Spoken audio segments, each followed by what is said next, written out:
Doctor तेज बहादुर सिंह जी। 358। माननीय मंत्री जी। पटल पर रखा है। माननीय सदस्य। माननीय अध्यक्ष महोदय, मैं मंत्री महोदय से जानना चाहता हूं, नागदा खाचरोद विधानसभा क्षेत्र में आधे से अधिक गांव ऐसे हैं जिनमें नई आबादियां बनी हुई हैं और ये नई आबादियों में ज़्यादातर अनुसूचित जाति वर्ग के लोग निवास करते हैं, लेकिन ये गांव आबादी में शामिल नहीं है और गांव आबादी में शामिल नहीं होने के कारण ये सारे हमारे भाई बंधु शासकीय योजनाओं के लाभ से वंचित रहते हैं। ना उन्हें बिजली मिल पाती है, ना प्रधानमंत्री आवास, ना अन्य कोई सुविधा। और इसलिए मैंने माननीय मंत्री जी से जानना चाहा था कि खाचरोद नागदा तहसील में कितने ऐसे गांव हैं जो नई आबादी के शामिल करने के प्रकरण प्रशासन के सामने लंबित हैं। माननीय मंत्री जी ने जवाब में मुझे बताया है 4 खाचरोद तहसील में और 1 नागदा तहसील में। मैं इससे संतुष्ट नहीं हूं। लगभग 25 से ज़्यादा तो आवेदन मैंने खुद ने करवाए हैं। लगभग हर गांव में नई आबादियां बनी हुई हैं और अगर इन्हें गांव आबादी में शामिल नहीं किया जाएगा तो ये सारे लोग लाभ लेने से वंचित रहते हैं। और ये विषय आज का नहीं है, लगभग 2 वर्ष से लगातार मैं इस विषय में कार्रवाई कर रहा हूं। तो माननीय मंत्री जी इस संदर्भ में अपना जवाब बताएंगे मुझे। माननीय मंत्री जी। माननीय अध्यक्ष महोदय, माननीय सदस्य ने पूछा है, मैंने उत्तर में इनको बताया है कि इसी प्रस्ताव पर भूमि आबादी हेतु आरक्षित किए जाने के संबंध में संहिता या नियमों में कोई समय सीमा बंधन नहीं है। उज्जैन जिले के तहसील खाचरोद अंतर्गत 4 ग्राम बड़ा गांव, शेखडी, सुल्तानपुर व खामरिया में अतिरिक्त भूमि आबादी के रूप में आरक्षित किए जाने हेतु प्रस्ताव अपर कलेक्टर के न्यायालय में विचाराधीन। माननीय सदस्य। मैं माननीय मंत्री जी से यही निवेदन फिर कर रहा हूं कि आधे से अधिक गांवों में नई आबादियां हैं और उन नई आबादियों में केवल 5 गांव को नई आबादी को गांव आबादी में शामिल करने का प्रस्ताव विचाराधीन बताया है, जबकि आधे से अधिक गांव में नई आबादियां हैं। और इसकी जो प्रक्रिया है वो प्रक्रिया ये है कि ग्राम पंचायत को अपना प्रस्ताव सीधे कलेक्टर को देना होता है। मैं माननीय मंत्री महोदय से निवेदन करना चाहता हूं कि क्या जनहित में हम इस तरीके का निर्णय कर सकते हैं कि ग्राम का सरपंच अपने प्रस्ताव को सीधे कलेक्टर को देने के बजाय प्रशासनिक अधिकारी इस तरीके की हर तहसील की नई आबादियों की जांच कर लें, सर्वे कर लें और उनको विधिवत नियम अनुसार आबादी में शामिल करने की प्रक्रिया को पूर्ण कर लें। तो इससे मुझे लगता है कि ये प्रक्रियाएं लंबित नहीं होंगी। 2 साल से लगातार निवेदन करने के बाद भी ये गांव आबादी में शामिल नहीं हो पाए, इनकी नई आबादियां। तो क्या माननीय मंत्री महोदय इस तरीके का आदेश कर सकते हैं कि हम कलेक्टर को सीधा निर्देश करेंगे ऐसी तहसीलों में जो भी नई आबादियां हैं किसी भी पंचायत में, उनका स्वतः सर्वे करके उनको ग्राम आबादी में शामिल करने की कार्रवाई कर पाएंगे? माननीय मंत्री जी। माननीय अध्यक्ष महोदय, मैंने पहले ही निवेदन किया है कि कोई भी गांव की कोई ऐसा प्रकरण हो तो तहसीलदार को देते हैं, तहसीलदार अनुभागीय अधिकारी को देते हैं और वो सीधा कलेक्टर को देते हैं। तो ये मामला भी विचाराधीन है माननीय अध्यक्ष महोदय। नहीं, ये देना मतलब सरपंच आवेदन करता है तब। मेरा ये कहना है कि जब ये केवल नागदा खाचरोद का विषय नहीं है माननीय मंत्री महोदय, पूरे मध्य प्रदेश का विषय हो सकता है। नई आबादियों में अनुसूचित जाति वर्ग के लोग निवास करते हैं और शासन की सुविधाओं से वो लोग वंचित है। तो जब वो आवेदन करे, बजाय इसके स्वयं तहसीलदार उसका सर्वे कर ले, अनुभागीय अधिकारी उनके सर्वे करवा ले, जांच परीक्षण कर ले और कलेक्टर उसको सीधे सीधे गांव की आबादी में जोड़ने की कार्रवाई को कर दे, अगर ऐसा होगा तो ये जनहित में होगा। ऐसा मैं माननीय मंत्री महोदय से निवेदन करना चाहता हूं, क्या इस संदर्भ में कोई कार्रवाई होगी? माननीय मंत्री जी।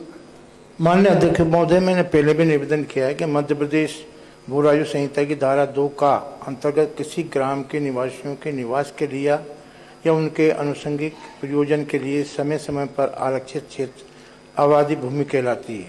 मध्य प्रदेश भू राजस्व संहिता की धारा 243 के अंतर्गत जिले का कलेक्टर अतिरिक्त भूमि जहां आवश्यक हो यहाँ कलेक्टर की राय से आबादी का रकबा अपर्याप्त हो, किसी दखल रहित शासकीय भूमि की आबादी भूमि के रूप में आरक्षित किए जाने हेतु सक्षम पदाधिकारी है।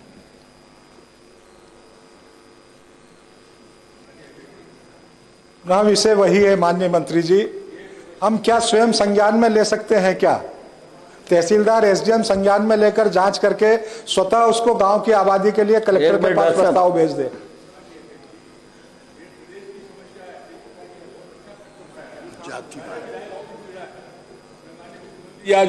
डॉक्टर तेज बहादुर सिंह जी। 358 माननीय मंत्री जी, पटल पर रखा है। माननीय सदस्य।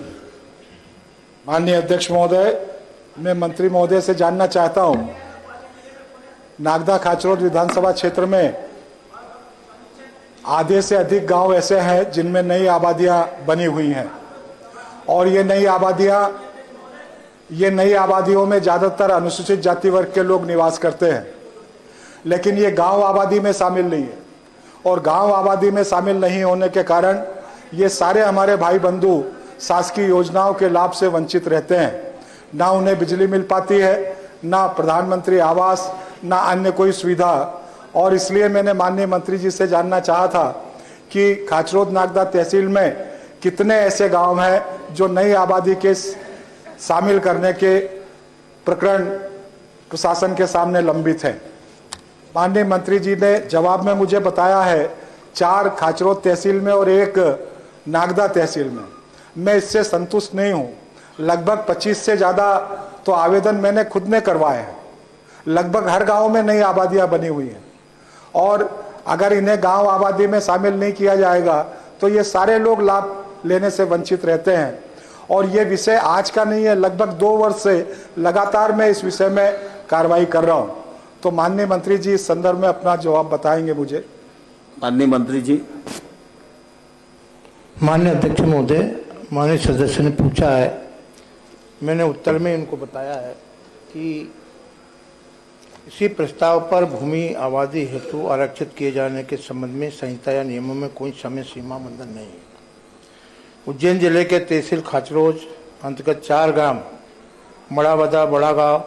बड़ा गांव, शेखडी, सुल्तानपुर व खामरिया में अतिरिक्त भूमि आबादी के रूप में आरक्षित किए जाने हेतु प्रस्ताव अपर कलेक्टर के न्यायालय में विचाराधीन। माननीय सदस्य। मैं माननीय मंत्री जी से यही निवेदन फिर कर रहा हूं कि आधे से अधिक गांव में नई आबादियां हैं और उन नई आबादियों में केवल 5 गांव को नई आबादी को गांव आबादी में शामिल करने का प्रस्ताव विचाराधीन बताया है, जबकि आधे से अधिक गांव में नई आबादियां हैं। और इसकी जो प्रक्रिया है वो प्रक्रिया ये है कि ग्राम पंचायत को अपना प्रस्ताव सीधे कलेक्टर को देना होता है। मैं माननीय मंत्री महोदय से निवेदन करना चाहता हूं कि क्या जनहित में हम इस तरीके का निर्णय कर सकते हैं कि ग्राम का सरपंच अपने प्रस्ताव को सीधे कलेक्टर को देने के बजाय प्रशासनिक अधिकारी इस तरीके की हर तहसील की नई आबादियों की जांच कर लें, सर्वे कर लें और उनको विधिवत नियमानुसार आबादी में शामिल करने की प्रक्रिया को पूर्ण कर लें। तो इससे मुझे लगता है कि ये प्रक्रियाएं लंबित नहीं होंगी। 2 साल से लगातार निवेदन करने के बाद भी ये गांव आबादी में शामिल नहीं हो पाए इनकी नई आबादियां।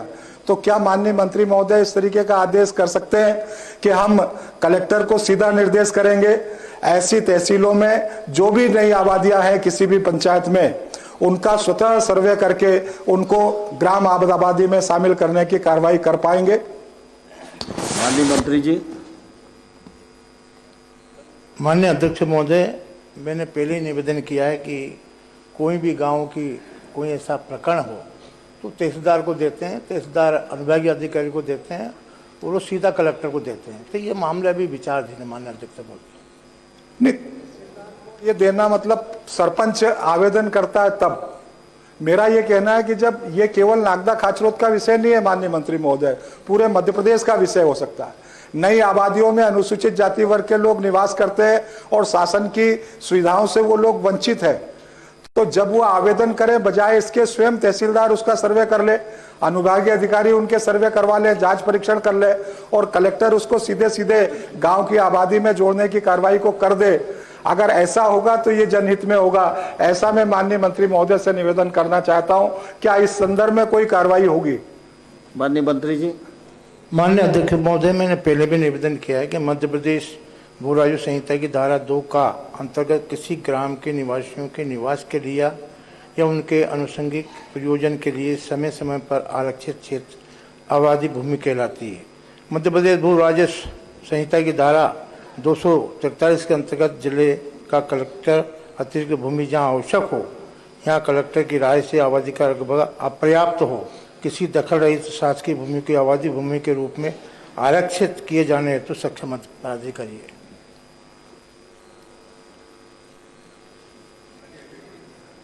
पुनः विषय वही है माननीय मंत्री जी, हम क्या स्वयं संज्ञान में ले सकते हैं? क्या तहसीलदार एसडीएम संज्ञान में लेकर जांच करके स्वतः उसको गांव की आबादी के लिए कलेक्टर के पास प्रस्ताव भेज दे?